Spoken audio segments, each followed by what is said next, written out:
नमस्कार बच्चों, राधे राधे। वासुदेव एजुकेशन में आपका स्वागत है, जहां मैं हूं आपका अपना प्रेम और हाजिर हुआ हूं आपके सामने एक और इंपॉर्टेंट वीडियो लेकर।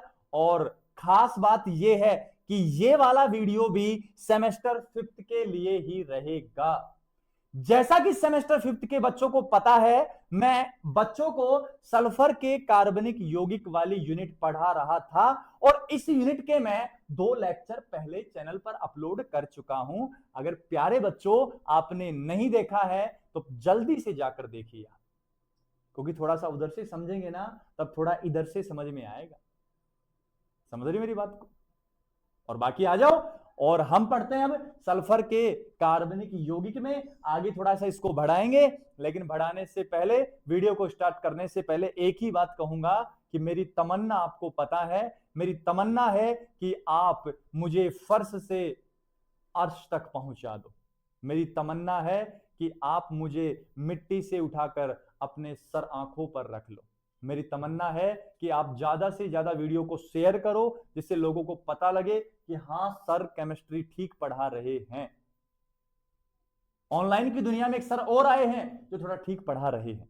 मैं तारीफ नहीं कर रहा हूं, खुद सपोर्ट चाहिए बस आपका। तो चैनल को सब्सक्राइब करना है, बेल आइकन को हिट करना है और नीचे जो शेयर का बटन दिया गया है उसको दबाइए और अपने दोस्तों को शेयर कर दीजिए। अरे वीडियो में आग लगा दो बेटा, आग लगा दो, आग आग आग।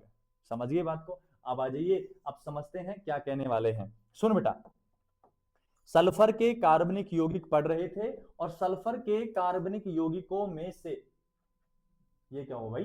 अरे ये क्या हो गया बेटा? देखो इधर, अरे वाह वाह, देखो मिट ही नहीं रहा है। Very good. सल्फर के कार्बनिक यौगिकों में अपन ने पहला मेंबर पढ़ा था थायोल। अब बारी है दूसरे मेंबर की, और दूसरा मेंबर जो अपने पास है बेटा वो अपने पास है क्या? सल्फोनिक अम्ल है। सल्फोनिक अम्ल है, ये लीजिए। पूरे इसी वीडियो में खत्म करने वाला हूं बेटा। सल्फोनिक अम्ल है, ठीक है। अब ये जो सल्फोनिक अम्ल होता है ये क्या होता है? सल्फोनिक अम्ल ये है SO3H। अगर किसी में ये समूह उपस्थित हो, ये वाला समूह क्या हो? उपस्थित हो, उपस्थित हो, तो वो क्या कहलाते हैं? सल्फोनिक अम्ल कहलाते हैं, ठीक है। अब सल्फोनिक अम्ल जो होते हैं, ये सल्फोनिक अम्ल कितने प्रकार के होते हैं? 2 प्रकार के होते हैं। अब वो 2 प्रकार कौन कौन से हैं उनको डिस्कस करते हैं, आइए फिर।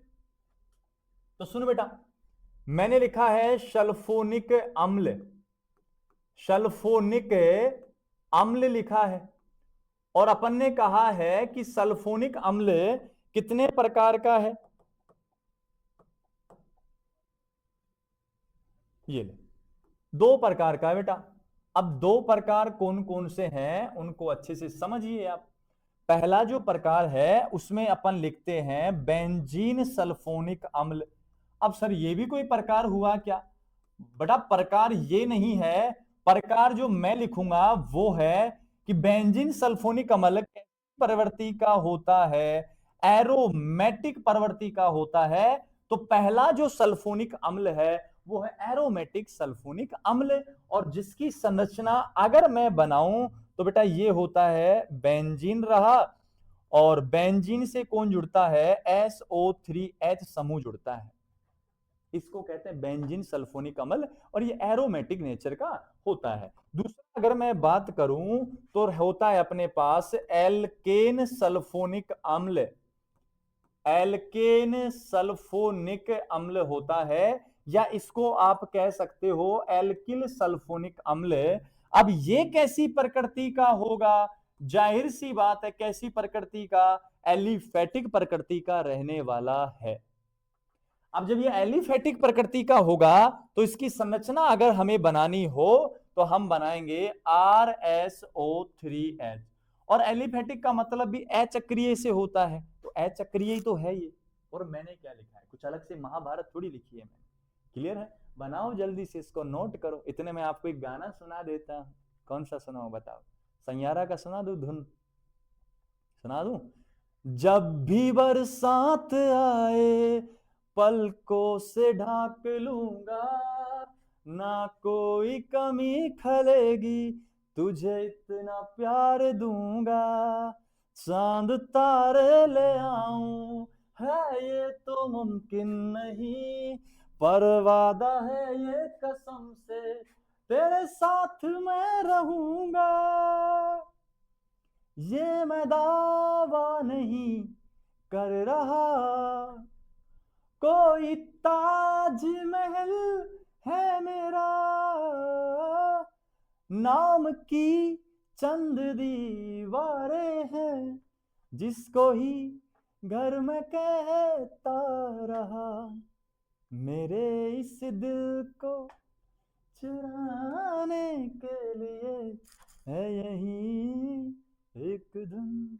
अब सुन बेटा, अब इनका क्या पढ़ेंगे, बनाने की विधियां पढ़ेंगे, गाने वाने सुनते रहेंगे। सैयारा तू तो बदला नहीं है, मौसम जरा सा बदला हुआ है, ये सब चलता रहेगा बेटा, मौसम मौसम सब चलते रहेंगे। सुन, सबसे पहले क्या लिखा है मैंने, benzene, benzene sulphonic, benzene sulphonic अम्ल का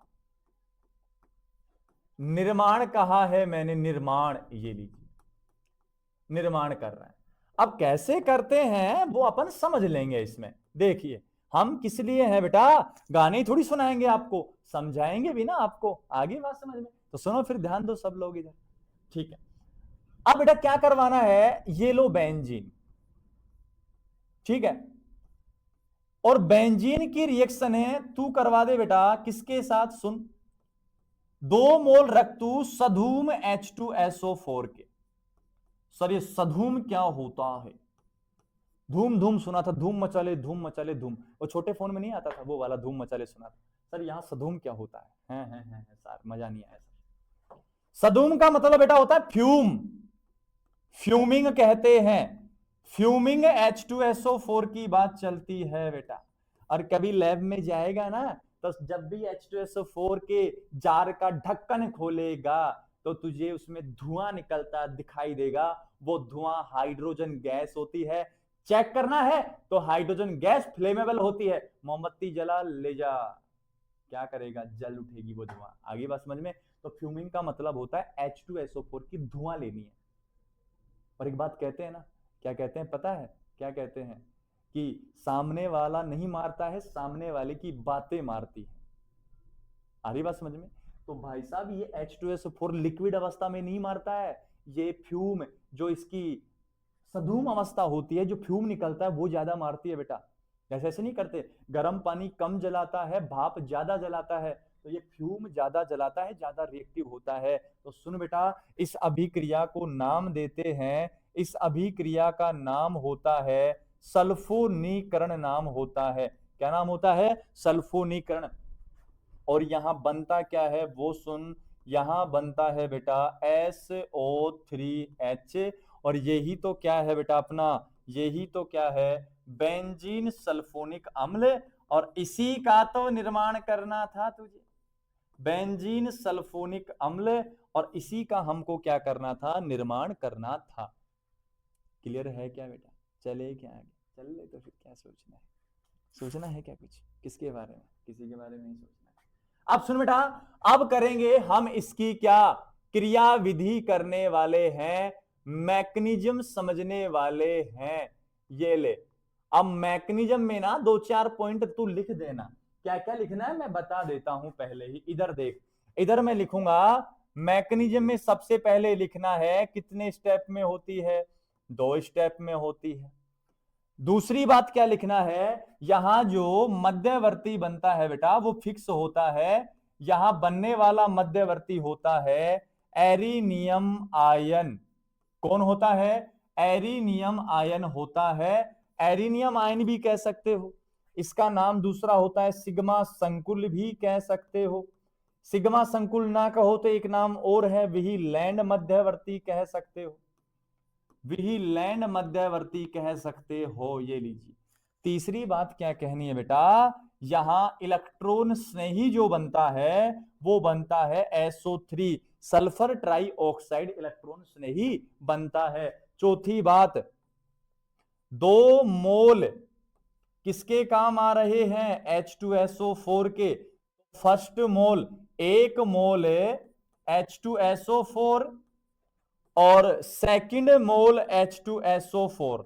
तो इसको फर्स्ट कहो, इसको सेकंड कहो। फर्स्ट वाला जो होता है वो ब्रोंस्टेड क्षार बनता है और दूसरा ब्रोंस्टेड ब्रोंस्टेड क्या बनता है बच्चों? अम्ल बनता है। अब सुन आगे, ब्रोंस्टेड क्षार क्या होते हैं? जो H+ को क्या करते हैं? ग्रहण करते हैं। ये क्या होते हैं? अम्ल, जो H+ क्या करते हैं? दान। ये ब्रोंस्टेड के अनुसार है, लुईस के अनुसार, आर्नियस के अनुसार नहीं है, क्योंकि अलग अलग आदमी, अलग अलग बात, अलग अलग सोच, वो बात है यहाँ पे। लास्ट जो सबसे खास एग्जाम्पल या इंपो पॉइंट है वो है ARSE रिएक्शन कह दूं या ESR का ये जो अभिक्रिया है ये क्या है? उदाहरण है। इस अभिक्रिया का नाम सल्फोनीकरण है और ये ARSE रिएक्शन और ESR का क्या है? उदाहरण है। अब सुनो, इलेक्ट्रॉन स्नेही प्रतिस्थापन अभिक्रिया ही तो है। अब इलेक्ट्रॉन स्नेही प्रतिस्थापन अभिक्रिया है तो इलेक्ट्रॉन स्नेही आएगा आक्रमण करने के लिए, वो बनाएंगे अपन। कर पाएगा बेटा? जल्दी से बना इसको, धुन में ही पागल मत हो, ठीक है? अब सुनो, दो स्टेप में होते हैं ना बेटा, तो पहला स्टेप लिखा है और पहला स्टेप जो है उसको समझिए। पहला स्टेप है एरिनियम आयन का निर्माण, फॉर्मेशन ऑफ एरिनियम आयन। एरिनियम आयन का क्या देखना है बेटा तुझे? निर्माण देख। ये पहला स्टेप होता है किसका? बेंजीन सल्फोनिक अम्ल को बनाने का या सल्फोनीकरण अभिक्रिया का। क्लियर है क्या बेटा? अब सुन बेटा, माइक चेक कर लेता हूं बेटा, क्योंकि माइक धोखा दे जाता है बेवफाओं की तरह। सुनो इधर, ये रहा, ये तो है बेटा अपने पास बेंजीन। बेंजीन में यहां कौन है? एक हाइड्रोजन है। इसकी रिएक्शन किसके साथ करवाई? SO3 के साथ। अब सबसे बड़ा सवाल ये रहेगा कि सर SO3 कैसे बनेगा? तो आपको क्या करना है पता है? आपको क्या करना है? इसको लिखने के बाद आपको सबसे पहले SO3 का निर्माण करना है। किसका निर्माण करना है? SO3 का निर्माण करना है। तो सुनो, इलेक्ट्रॉन्स नहीं बनाना है आपको। अटैक करने वाला तो पहले होना चाहिए ना। युद्ध में चले गए हथियार नहीं, क्या फायदा? तो अटैक करने वाले हथियार पहले चाहिए। तो सुन, सबसे पहले ले आए H2SO4 को। H2SO4 को खोल के लिखूं तो HOSO3H लिख सकता हूं क्या बेटा? यहां लोन पेयर है। अरे हाँ कि ना बेटा, लिख सकता हूं क्या? लिख दो सर, H2SO4 ही है। अब इसकी रिएक्शन करवाई दूसरे H2SO4 से। दूसरा H2SO4 क्या करेगा? अम्ल H+ दान करेगा। इस H+ को ये ऑक्सीजन ग्रहण कर लेगा और जब वो वाला ऑक्सीजन ग्रहण करेगा तो क्या बनाएगा? H2O और इसके ऊपर पॉजिटिव आएगा। यहां क्या आएगा? SO3H। अब सुन बेटा, वैसे तो दोनों अम्ल ही है ये भाई, H2SO4 अम्ल है, लेकिन भाई साहब नजरिया देख रहे हैं ब्रोंस्टेड का। तो ब्रोंस्टेड की नजर से देखो बेटा, तो ब्रोंस्टेड की नजर से ये दान कर रहा है, तो ये वाला तो क्या बनेगा? ब्रोंस्टेड अम्ल बनेगा उसकी नजर में। अरे उसकी नजर में हम बेवफा निकले, वैसे अच्छे तो हम भी बहुत थे। तो वही बात है, अपना अपना नजरिया है। तो सुनो, यहां क्या होगा? ग्रहण कर रहा है तो ब्रोंस्टेड क्या होगा? क्षार। और हमने कहा था ना कि 2 मोल में से 1 मोल तो क्षार बनेगा और 1 ब्रोंस्टेड अम्ल बनेगा। आगे सुनो क्या होने वाला है। आगे क्या होगा बेटा वो सुनो। ऑक्सीजन तो मोर इलेक्ट्रोनेगेटिव एटम है, पॉजिटिव चार्ज कम स्थायी है। कम स्थायी है तो बंद में इलेक्ट्रॉन दो को लेके फुर्र मैना की तरह उड़ गया। अब मैना की तरह उड़ गया तो SO3H सल्फर बेचारा फंस गया, प्लस आ गया। लेकिन सल्फर को एक बात पता थी, अपने अंदर की काबिलियत पता थी, और जिस इंसान को अपने अंदर की काबिलियत पता है बेटा वो कुछ भी कर सकता है। तो SO3H को काबिलियत क्या पता थी? कि मैं सल्फोनिक अम्ल हूं, जब विकट परिस्थिति आएगी ना तो मैं अम्ल के समान व्यवहार करूंगा, मैं H+ दान कर दूंगा। तो इसके दिमाग में कि कोई बात नहीं, प्लस आ गया तो मैं भी क्या, SO3+H+, त्याग दिया बेटा इसने H+। तो ये SO3 उदासीन हो गया क्या? क्योंकि H+ इलेक्ट्रॉन छोड़ गया। इलेक्ट्रॉन छोड़ गया तो माइनस छोड़ गया, पहले से प्लस था, न्यूट्रलाइजेशन। कहानी खत्म। अब ये जो SO3 है बेटा, इसकी संरचना है S double bond O double bond O double bond O। अब बहुल बंध भिन्न भिन्न EN वालों के मध्य आए हैं, तो ये इस अभिक्रिया का क्या बन जाएगा, इलेक्ट्रॉन स्नेही बन जाएगा। बोल समझ में आया कि नहीं? अरे बोल बेटा, कमेंट सेक्शन में बता समझ में आया कि नहीं आया। अरे आया कि नहीं आया, आ गया, चल तो फिर आगे अब पहुंचते हैं वहां अपने अपने जो युद्ध का मैदान है, तीर ले आए, आक्रमणकारी स्पीसीज ले आए। आक्रमणकारी स्पीसीज कौन है बेटा, S double bond O double bond O double bond O, और ये रिएक्शन में क्या है, इलेक्ट्रॉन स्नेही है। अब देखिए बेटा, पहला स्टेप हमेशा क्या होता है, स्लो RDS होता है, धीमा और रेट डिटरमाइनिंग स्टेप, वेग निर्धारक पद होता है।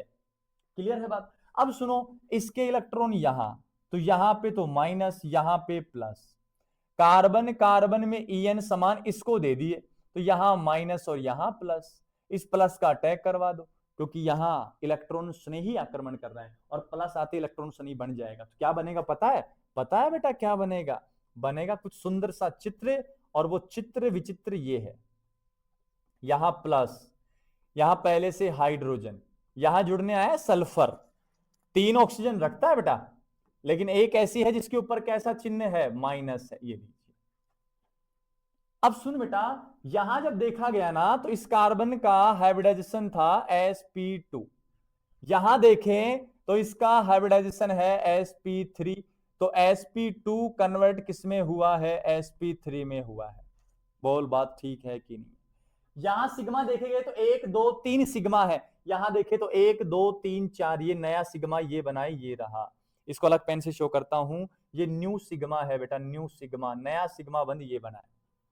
अब इसमें कॉन्जुगेशन आ गया, पॉजिटिव सिंगल डबल का कॉन्जुगेशन आया, और जब कॉन्जुगेशन आया तो दिखाएंगे बेटा उसको, जो आगे दिखाएंगे, इसके इलेक्ट्रॉन यहां, जब यहां जाएंगे तो क्या बनेगा आगे, यहां प्लस आ गया, अब इसके इलेक्ट्रॉन से यहां बॉन्ड, यहां बॉन्ड, यहां H, यहां SO3 माइनस, और न्यू सिग्मा को हमेशा ग्रीन से दिखाऊंगा मैं, ये लीजिए सिग्नल दे रहा है ये ग्रीन। फिर से संयुग्मन है सर, अब फिर से संयुग्मन है तो दिखाना बेटा किस किस का है। यहां से इलेक्ट्रॉन यहां प्लस सिंगल डबल का था, अब जैसे ये बना तो आगे आ जाइए, यहां कौन है H, यहां कौन है SO3 माइनस, यहां क्या आया प्लस, यहां डबल डबल। अब आगे संयुग्मन है क्या बेटा, नहीं है, प्लस सिंगल सिंगल, 2 बार सिंगल आते हैं, कॉन्जुगेशन है, टूट जाता है, और जब टूट गया तो सिग्मा शो करो बेटा अलग पेन से, ये लीजिए ये लीजिए। अब एक बात बता बेटा, ये पॉजिटिव चार्ज जो है वो कितने कार्बन पर डीलोकेलाइज या घूम कर आ रहा है, सुनो, यहां से यहां आया तो इससे घूम के आएगा ना भाई, इससे गुजर के तो जाएगा ना, यहां से मान लो कहीं जाना है, बीच में जो रास्ते में आएगा और गुजरना पड़ेगा वहां से, तो मानता हूं कि वो आपका ठहरने का साधन नहीं है, वो आपके ठहरने की जगह नहीं है, लेकिन आप गुजरोगे तो उधर से ही, इसको यहां से यहां ठहरना है, गुजरना इधर से पड़ेगा, तो कितने कार्बन गुजर रहा है, 1 2 3 4 5, तो इसका मैं अनुनाद संकर रेजोनेंस हाइब्रिड बनाऊंगा, तो रेजोनेंस हाइब्रिड ये बनेगा प्लस, और 5 पे घूम रहा है, ये ले, यहां H, यहां SO3 माइनस, और यहां प्लस घूम रहा है, सिग्मा को अलग से नोट कर, ये ले। अब एक बात बता बेटा, मुझे पता है क्या बताएगा तू मुझे, सिग्मा बना है, सिग्मा, सिग्मा बंध नया बना है, यहाँ पे प्लस माइनस जाते हैं संकुल बन जाता है, संकुल लवण, कोऑर्डिनेशन में पढ़ाते हैं संकुल लवण, तो इसका नाम हो गया सिग्मा संकुल, सिग्मा बंध के कारण सिग्मा, प्लस माइनस के कारण संकुल, लवण भी कह सकते हो इसको, ठीक है यहां तक। दूसरी बात ये समझा है विहीलैंड ने, तो इसका नाम हो गया विहीलैंड मध्यवर्ती, क्या नाम हो गया, विहीलैंड मध्यवर्ती।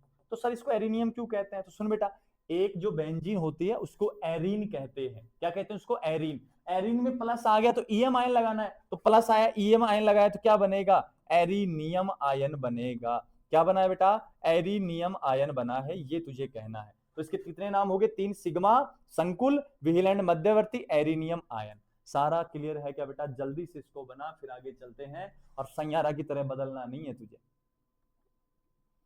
कि जिस रोज हम तुम फिर से मिलेंगे वो सारी बातें फिर से कहेंगे, जिस रोज हम तुम फिर से मिलेंगे ये सारी बातें फिर से कहेंगे, दुनिया में चाहे बन जाए जो भी तेरे बिना तो कुछ ना रहेंगे। अब सुनो, स्टेप सेकंड है, और स्टेप सेकंड है क्या है बेटा, स्टेप सेकंड क्या है, अपन करेंगे एरोमेटिकरण, एरोमेटिकरण करेंगे। और एरोमेटिक को कह सकते हो प्रोटॉन का, प्रोटॉन का क्या करना है, निष्कासन करना है बेटा, तुझे निष्कासन करना है। ये सर कैसे होगा निष्कासन, सुन बेटा, इसमें से देख, इसमें से इसको उठा ले, यहाँ sp3 है, sp3 के कारण नॉन एरोमेटिक हो जाता है। इस संरचना को उठा रहा हूं, उठा के प्रोटॉन बाहर भगा दे बस। और वो संरचना मैं कुछ इस प्रकार लिखूंगा, देखना, ये ले, यहाँ प्लस, यहाँ हाइड्रोजन, यहाँ SO3 माइनस है। अब सुन बेटा क्या करना है, H प्लस को भगाना है, तो ये ले, भाग गया H plus, sorry sorry sorry sorry बेटा, my mistake my mistake my mistake. Check करता हूं बेटा, चेक चेक चेक। अब देखिए इधर कितने हैं, 2, छोड़ के भागेगा बेटा, जैसे यहां छोड़ के गया -H प्लस हुआ है। यहां संकरण कौन सा था, sp3, तो यहां स्टेप कौन सा है, फास्ट है। अब बनेगा क्या वो समझ, बनेगा ये बेटा, यहाँ डबल, यहाँ डबल, और इसके इलेक्ट्रॉन यहां ले आएंगे बंद बनाने में, बंद। यहाँ केवल कौन रह गया, SO3 माइनस रह गया है। अब यहाँ हाइड्रोजन कौन सा, sp2, H प्लस का निष्कासन, प्रोटॉन का निष्कासन। यहाँ नॉन एरोमेटिक था, यहाँ एरोमेटिक हो गया, तो पद का नाम क्या हुआ, एरोमेटिकरण नाम दे रहे हैं बेटा अपन, एरोमेटिकरण। दूसरी बात सुन, sp3 कन्वर्ट वापस किस में हो गया, sp2 में, लेकिन अभी बेंजीन सल्फोनिक अम्ल का निर्माण नहीं हुआ है। उसके निर्माण के लिए कृपया इधर ध्यान दीजिए, कृपया गाड़ी नंबर इधर है, H प्लस को कहते हैं बेटा प्रोटोनेशन करवा दो आप। जो इसने त्यागा था ना खुद ने, वो इसको दे दो वापस, क्योंकि ले भी सकता है ये लो SO3H, और इसी का नाम क्या था, बेंजीन, बेंजीन सल्फोनिक अम्ल नाम है, बेंजीन सल्फोनिक अम्ल, बेंजी का सल्फोनिक अम्ल है ये। क्लियर है, जल्दी से इसका स्क्रीनशॉट लेना। चले आगे, ठीक है यहां तक। अब आगे सुनिए, आगे सुनिए बेटा, आगे सुनिए। 2 नंबर है एल्किल सल्फोनिक अम्ल का निर्माण, एल्किल सल्फोनिक अम्ल का निर्माण। छोटी सी क्रियाविधि है, छोटी सी है, छोटी सी जिसको कहेंगे अपन, क्या है समझिए अच्छे से। RH है बेटा, RH एल्केन कह सकते हो, और मैंने इनको कहा भी था कि इनको एल्केन सल्फोनिक अम्ल भी कह सकते हो। इसकी रिएक्शन करा दी बेटा HOSO3H है सर, ये क्या बना दिया, अरे बेटा सल्फ्यूरिक अम्ल ही है, H2SO4 है। समझ जा बेटा, समझ जा, थोड़ा सा हीट, H2O बाहर, RSO3H बन गया एल्किल सल्फोनिक अम्ल या एल्किन सल्फोनिक अम्ल। तो ये था बेटा अपने पास दूसरा सल्फर का कार्बनिक यौगिक सल्फोनिक अम्ल, जिसमें अपने इसको बनाने की विधियां पढ़ी है, और ज्यादा चांस होते हैं इसको बनाने की विधियां पूछी जाती हैं। क्लियर बच्चों, नेक्स्ट वीडियो में बात करेंगे हम सल्फा औषधियों की, और वो इंपॉर्टेंट होती है, और सेमेस्टर 5 के लिए बहुत ज्यादा इंपॉर्टेंट है, बहुत बार पूछी जाती है। ठीक है बच्चों, मिलते हैं नेक्स्ट वीडियो में। तब तक के लिए आप क्या करना है, राधा राधा जपते जाना है, वासुदेव वासुदेव कहते जाना है, और वासुदेव के एजुकेशन के चैनल को सब्सक्राइब करके और शेयर के बटन पे अपने दोस्तों को शेयर करते जाना है। और ओम नमो भगवते वासुदेवाय नमः, ओम नमो भगवते वासुदेवाय नमः कहते रहना है जीवन में। ठीक है, मिलते हैं नेक्स्ट वीडियो में, तब तक के लिए बाय बाय।